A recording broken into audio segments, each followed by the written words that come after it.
설마 한국이 망하겠어? 나라가 그렇게 쉽게 무너지겠어? 그런데 지금 숫자를 보면 그 믿음부터 무너집니다. 2026년 1월 현재 원달러 환율은 챈다 70원 안팎입니다. 불과 얼마 전까지만 해도 챈삽 30원대까지 내려갔다가 다시 반등했습니다. 작년에는 한때 챈삽 80원을 돌파한 적도 있습니다. 여기까지 들으면 그냥 변동성이라고 생각할 수도 있습니다. 하지만 진짜 문제는 그 다음입니다. 전 세계 주요 63개국 중에서 대한민국 원화 가치는 뒤에서 5번째입니다. 원화 가치 하락폭은 아르헨티나나 튀르키예 같은 경제 위기국과 비슷한 수준입니다. 국제결제은행 BIS 기준으로 지난 1년간 통화 가치 하락폭 순위를 봐도 한국은 63개국 중 5위입니다. 더 이상 변명하기 어려운 숫자입니다. 더 충격적인 건 유로화나 파운드화, 대만 달러보다도 원화가 더 많이 떨어졌다는 점입니다. 이건 단순히 달러가 강해서 생긴 일이 아닙니다. 환율은 단순한 숫자가 아니라 그 나라에 대한 신뢰도와 자본이 들어오느냐, 빠져나가느냐의 결과입니다. 이 원화 가치 순위는 BIS 기준 실효 환율과 실제 통화 가치 하락폭을 모두 종합해서 나온 결과입니다. 다시 말해 전 세계 투자자들이 한국을 어떻게 보고 있는지가 그대로 숫자로 찍힌 겁니다. 그런데도 우리는 아직 이렇게 말합니다. 나만 몰랐던 건가? 도대체 언제 이렇게 된 거지? 더 잔인한 표현도 나옵니다. 지금의 원화 가치는 사실상 휴지 조각이 되어가고 있다는 평가까지 등장합니다. 당신이 믿고 있던 상식이 무너지고 있는 겁니다. 여기서 더 이상 편안하게 앉아 있을 수 없습니다. 왜냐하면 이상한 장면이 하나 더 있기 때문입니다. 과거에는 공식이 있었습니다. 반도체 수출이 늘어나면 달러가 들어오고, 달러가 들어오면 원화가 강해진다. 이 구조는 수십 년 동안 거의 깨진 적이 없었습니다. 사람들은 수출만 잘 되면 괜찮다고 믿었습니다. 그런데 지금은 다릅니다. 최근 반도체 수출이 회복되고 있음에도 불구하고 원화 가치는 계속 떨어지고 있습니다. 엔진은 다시 돌아가기 시작했는데 배는 계속 가라앉고 있는 상황입니다. 이상하지 않습니까? 예전 같았으면 환율이 내려가야 정상인데 지금은 정반대로 움직이고 있습니다. 이건 세계 경기 때문만도 아니고 미국 때문만도 아닙니다. 문제는 외부가 아니라 내부 시스템에 있습니다. 한국 경제의 신뢰 구조, 부채 구조, 정책 구조에 금이 갔다는 뜻입니다. 정부는 계속 대외 여건, 강달러, 글로벌 환경을 말하지만 숫자는 정반대의 이야기를 하고 있습니다. 수출이 살아났는데도 통화가 죽고 있다면 그건 기업의 문제가 아니라 국가 시스템의 문제입니다. 통화는 그 나라의 신용증명서인데 지금 시장은 그 신용증명서를 점점 찢어버리고 있는 중입니다. 당신이 몰랐을 뿐 이미 게임의 규칙은 바뀌고 있었던 겁니다. 지금 이 질문을 피할 수 없습니다. 정말 이게 단순한 환율 문제일까요? 아니면 우리 모두가 아직 인정하지 않은 더 큰 균열의 시작일까요? 여기서부터는 더 불편한 이야기입니다. 왜냐하면 이제 문제의 중심이 경제가 아니라 당신이기 때문입니다. 지금 시장에서는 한국은행이 환율 방어에 사실상 백기를 든 상태로 받아들여지고 있습니다. 실제로 이창용 한국은행 총재의 발언은 시기마다 계속 바뀌었고 한 번은 이제 방향을 전환할 수도 있다는 식의 발언을 했다가 오히려 그 직후 환율이 더 급등하는 상황까지 벌어졌습니다. 시장은 이것을 신호로 해석합니다.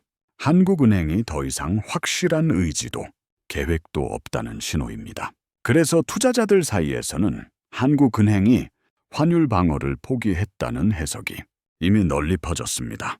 그런데 정부의 설명은 다릅니다.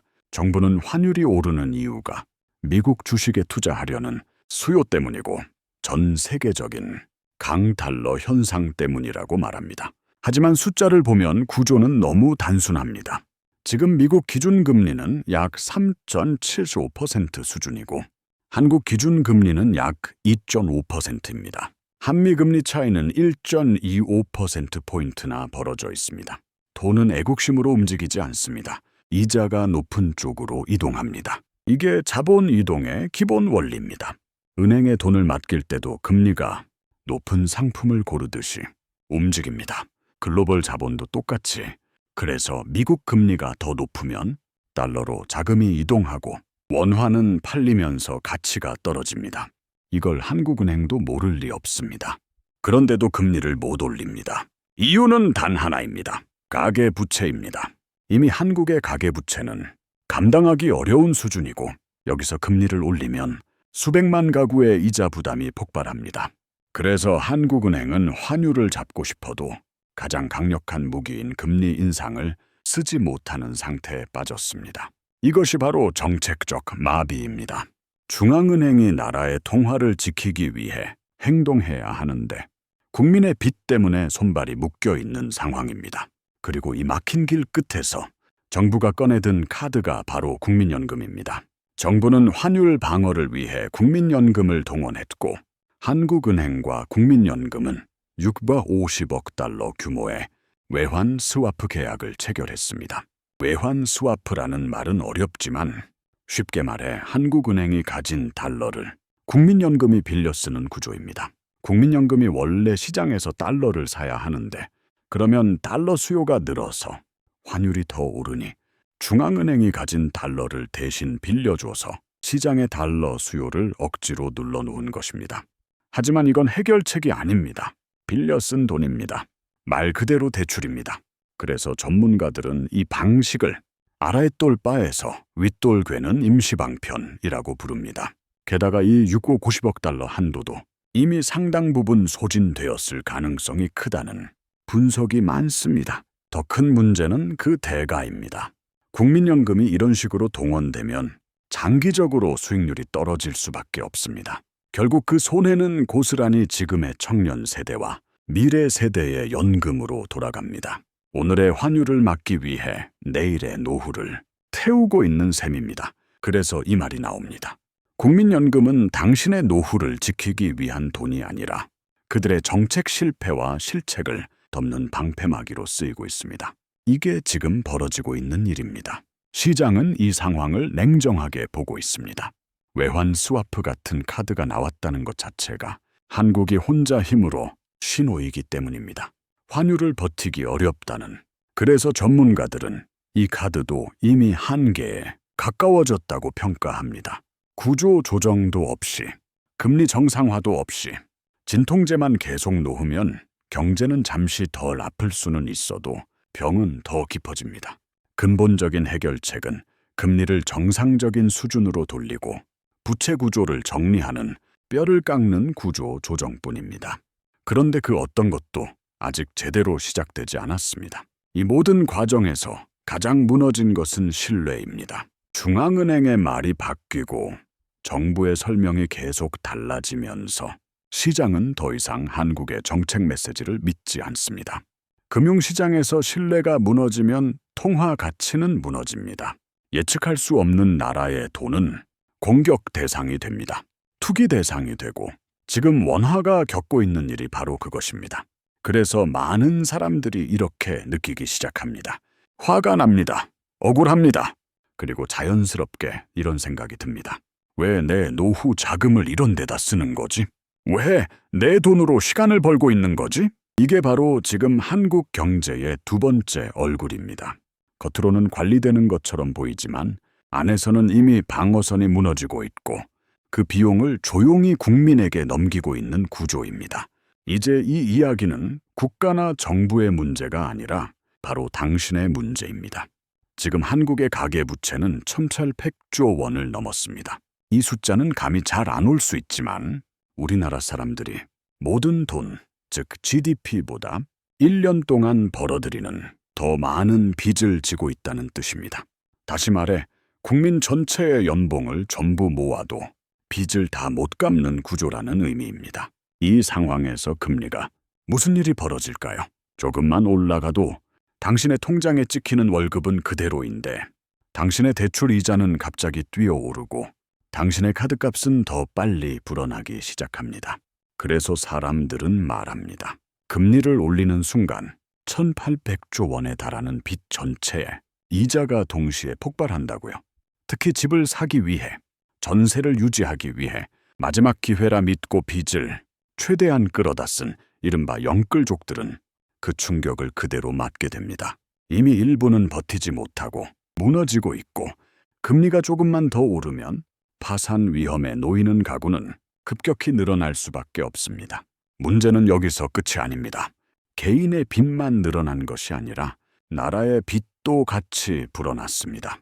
2017년부터 2022년까지 불과 5년 동안 국가 채무는 400조 원 이상 늘었고 660조 원이던 국가 빚은 어느새 1000조 원을 넘어섰습니다. 그 과정에서 정부는 소득 주도 성장이라는 정책 실험을 했지만 결과는 성장이 아니라 빚이었습니다. 지금 우리가 겪고 있는 이 고통은 새로운 위기가 아닙니다. 잔치의 비용을 지금 당신의 통장과 당신의 대출 이자와 당신의 카드값으로 나누어서 내고 있는 구조입니다. 그리고 한국은행은 이 상황 때문에 금리를 쉽게 올리지도 못합니다. 금리를 올리면 가게가 무너지고 금리를 안 올리면 환율이 오르면서 수입 물가가 폭등합니다. 기름값, 원자재값, 식료품값이 같이 오르고 결국 생활비 전체가 올라가게 됩니다. 어느 쪽을 선택해도 고통은 개인에게 돌아옵니다. 그래서 지금의 환율은 단순한 숫자가 아니라 당신의 생존과 직결된 신호입니다. 특히 이 선을 기억해야 합니다. 1달러에 1,480원. 이 선이 무너지면 그 다음부터는 더 이상 환율이 숫자로 느껴지지 않는 영역으로 들어갑니다. 공포가 숫자를 대신하는 구간입니다. 그리고 그때가 되면 많은 사람들은 이렇게 말하게 됩니다. 설마 내가 당할 줄은 몰랐다고요. 하지만 냉정하게 말하면 다음 차례가 당신이 되지 말라는 보장은 어디에도 없습니다. 이제 여기서 한번 멈춰서 현실을 그대로 봐야 합니다. 감정 말고 구조를 봐야 합니다. 공포는 끝났고 남은 건 판단입니다. 지금 외환시장에서 원달러 환율의 심리적 마지노선은 1,480원입니다. 이 숫자는 단순한 기준선이 아닙니다. 시장 참여자들이 마지막으로 버틸 수 있다고 믿는 경계선입니다. 그런데 이 선을 넘어서 1,500원을 돌파하는 순간 상황은 달라집니다. 그때부터는 조정이 아니라 심리 붕괴 구간으로 들어갑니다. 외국 자본도 국내 자본도 동시에 흔들리고 환율은 숫자가 아니라 공포로 움직이기 시작합니다. 여기에 한 가지 조건이 더 붙습니다. 한미 금리 차이가 1.5%포인트 이상 벌어지면 자본 유출 속도는 눈에 띄게 빨라집니다. 돈은 위험한 나라에 오래 머무르지 않습니다. 이건 도덕의 문제가 아니라 이동의 원리입니다. 그리고 한국은행의 행동을 보십시오.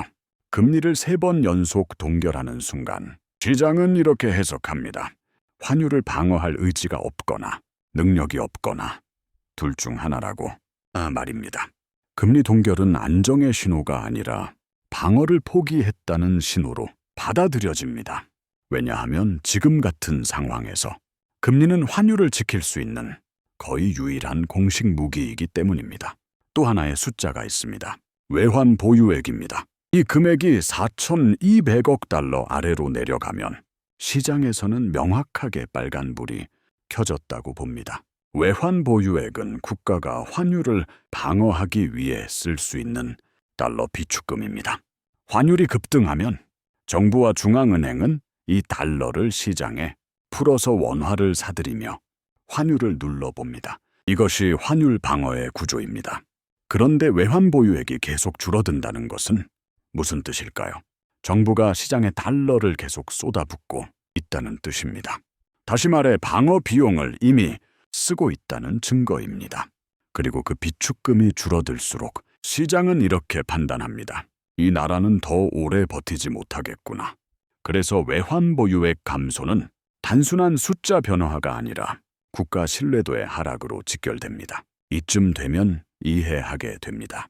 아, 진짜구나. 이건 뉴스가 아니라 현실이구나. 그리고 그 다음 생각이 따라옵니다. 국가는 개인을 보호하지 않는다. 국가는 시스템을 보호한다. 은행 시스템, 금융 시스템, 외환 시스템을 보호할 뿐입니다. 당신의 집값, 당신의 통장 잔고, 당신의 노후는 우선순위가 아닙니다. 당신의 자산은 시스템의 일부일 뿐입니다. 필요하면 희생되는 부품입니다. 냉정하지만 이게 구조입니다. 원리입니다. 국가가 무너지지 않게 하기 위해 개인이 먼저 흔들리는 구조입니다. 지금까지 우리는 막연히 이렇게 믿어왔습니다. 나라가 있으니 나는 안전하다고요. 하지만 숫자와 정책과 시장 반응이 보여주는 현실은 다릅니다. 국가는 당신을 지키지 않습니다. 국가는 시스템을 지킵니다. 그리고 그 시스템 안에서 당신은 보호 대상이 아니라 조정 대상입니다. 이걸 받아들이는 순간 생각이 바뀝니다. 기대가 사라지고 대신 계산이 남습니다. 그리고 이때부터 세계는 이렇게 바뀝니다. 국가에 의존하는 사람이 아니라 스스로 대비하는 사람만 살아남는 구간으로 들어갑니다. 여기까지 왔다면 당신은 이미 피해자가 아닙니다. 구조를 본 사람이고 대비할 수 있는 사람입니다. 이제부터는 생존 매뉴얼입니다. 슈퍼 개인의 전략은 단순합니다. 첫째, 데이터를 무기로 만드십시오. 환율 1,480원, 한미 금리 차이 1.5%포인트, 외환 보유액 4,200억 달러. 이 세 가지가 슈퍼 개인의 3대 계기판입니다. 환율이 1,480원에 가까워지는지, 금리 차이가 1.5%포인트를 넘는지, 외환 보유액이 4,200억 달러 아래로 내려가는지를 보는 순간 뉴스보다 먼저 위험을 감지할 수 있습니다. 이것이 남들보다 한 발 앞서는 방법입니다. 둘째, 자산의 탈출입니다. 이건 투자가 아닙니다. 방공호를 만드는 일입니다. 원화 자산의 일부를 달러로 바꾸는 것은 돈을 더 벌기 위한 선택이 아니라 무너질 때 같이 무너지지 않기 위한 안전벨트입니다. 환차익을 노리는 것이 아니라 통화 자체가 흔들릴 때도 가치가 유지되는 쪽으로 일부를 옮겨두는 자산 방어입니다. 셋째, 냉정한 각성입니다. 설마 나라가 망하겠어? 라는 생각이 가장 위험합니다. 역사는 항상 설마 뒤에서 무너졌습니다. 슈퍼 개인은 최악의 시나리오를 먼저 가정합니다. 그리고 대비합니다. 대비한다는 건 공포에 떠는 게 아니라 선택지를 만들어 두는 것입니다. 방법은 어렵지 않습니다. 첫 단계는 상황 인식입니다. 매일 환율, 금리 차이, 외환 보유액 이 세 가지만 확인하십시오. 두 번째는 구조 변경입니다. 자산을 전부 원화에 묶어두는 구조에서 벗어나십시오. 세 번째는 행동 자동화입니다. 일정 비율의 달러를 유지하고 뉴스보다 지표를 먼저 보는 습관을 만드십시오. 이것만으로도 당신은 군중과 다른 위치에 서게 됩니다. 그리고 이 말을 꼭 기억하십시오. 이제 국가라는 환상에서 깨십시오. 당신을 지킬 사람은 당신뿐입니다. 정부가 무엇을 하든, 중앙은행이 어떤 말을 하든, 당신의 통장과 당신의 노후를 책임지는 사람은 결국 당신입니다. 그래서 이 지점에서 정체성이 바뀝니다.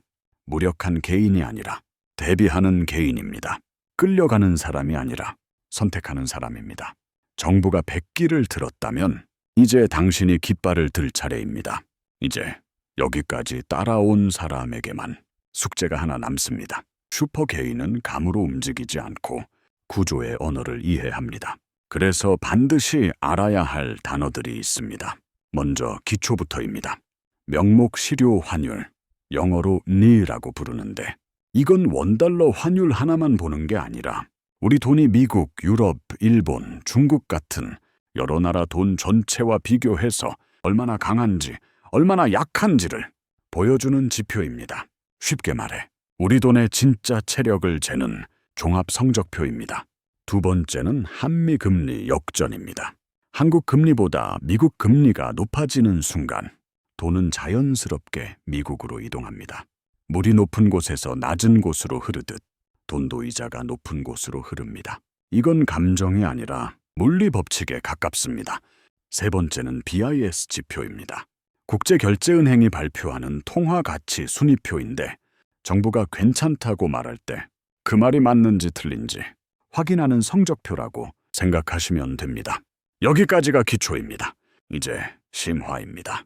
외환 스와프라는 말이 나옵니다. 이건 쉽게 말해 달러를 빌리는 계약입니다. 집이 급하면 카드론을 쓰듯 나라가 급하면 달러를 빌립니다. 그래서 외환 스와프는 근본 해결이 아니라 임시 방편입니다. 다음은 경상수지 적자입니다. 이건 나라의 월급 통장입니다. 우리가 물건을 팔아서 벌어들이는 돈보다 해외에서 쓰는 돈이 많아지면 통장이 마이너스가 됩니다. 그 순간부터 환율은 흔들리기 시작합니다. 또 하나는 DSR입니다. 개인이 소득 대비 얼마나 많은 빚을 갚고 있는지를 나타내는 비율인데 이 수치가 높을수록 한국은행은 금리를 올리지 못합니다. 가계가 버티지 못하기 때문입니다. 그래서 DSR은 한국은행 발목을 잡는 족쇄입니다. 마지막은 실전 도구입니다. 달러 인덱스 DXY입니다. 전 세계 주요 통화에 비해 달러가 얼마나 강한지를 보여주는 지표인데 이게 올라가기 시작하면 환율에는 태풍이 접근하고 있다고 보시면 됩니다. 그리고 점도표, 영어로 도트 플롯입니다. 미국 연준 위원들이 앞으로 금리를 어디까지 올릴지 찍어놓은 지도입니다.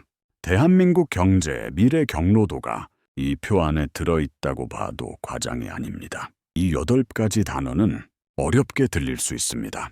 하지만 하나씩 이해하는 순간 당신의 위치가 달라집니다. 이 단어들을 이해하면 당신은 더 이상 뉴스 소비자가 아닙니다.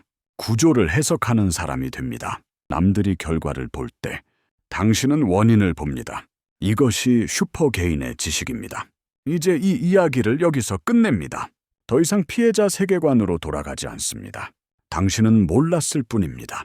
환율이 왜 1,330원이라는 마지노선을 가지는지, 1,500원을 넘으면 왜 심리가 먼저 무너지는지, 한미 금리 차이가 1.5%포인트를 넘으면 왜 자본이 가속해서 빠져나가는지, 한국은행이 금리를 3번 연속 동결하면 왜 시장이 방어 포기로 해석하는지, 외환 보유액이 4,200억 달러 아래로 내려가면 왜 빨간불이 켜지고 그 감소 자체가 정부가 달러를 쏟아붓고 있다는 증거라는 사실을 몰랐을 뿐입니다.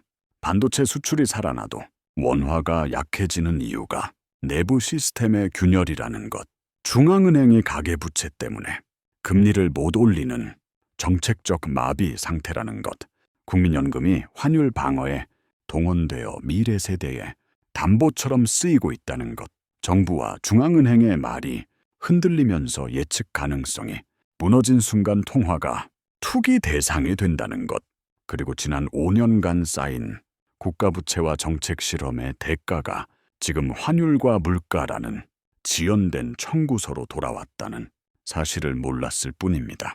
하지만 알게 된 순간 게임은 바뀝니다. 숫자가 다르게 보이고 뉴스가 다르게 들리고 선택지가 달라집니다. 우리는 다른 선택을 합니다. 원인을 보고 움직이고 구조를 보고 대비합니다. 군중이 안심할 때 의심하고 군중이 공포에 빠질 때 준비합니다. 그것이 슈퍼개인입니다. 슈퍼개인은 환율과 금리와 외환 보유액을 계기판처럼 보고 자산의 일부를 방공으로 옮기고 최악의 시나리오를 가정한 사람입니다. 슈퍼개인은 정부의 말보다 구조를 믿고 희망보다 확률을 계산합니다. 이 채널 돈 버는 경제학, 동영은 앞으로도 이런 선택을 하는 사람들의 편에 서겠습니다. 공포를 팔지 않고 구조를 설명하고 살아남는 방법을 이야기하겠습니다. 국가는 시스템을 지킵니다. 당신을 지키는 건 당신 자신뿐입니다. 오늘부터 당신은 슈퍼개인입니다. 돈 버는 경제학 동영입니다. 감사합니다. 댓글과 좋아요는 큰 힘이 됩니다.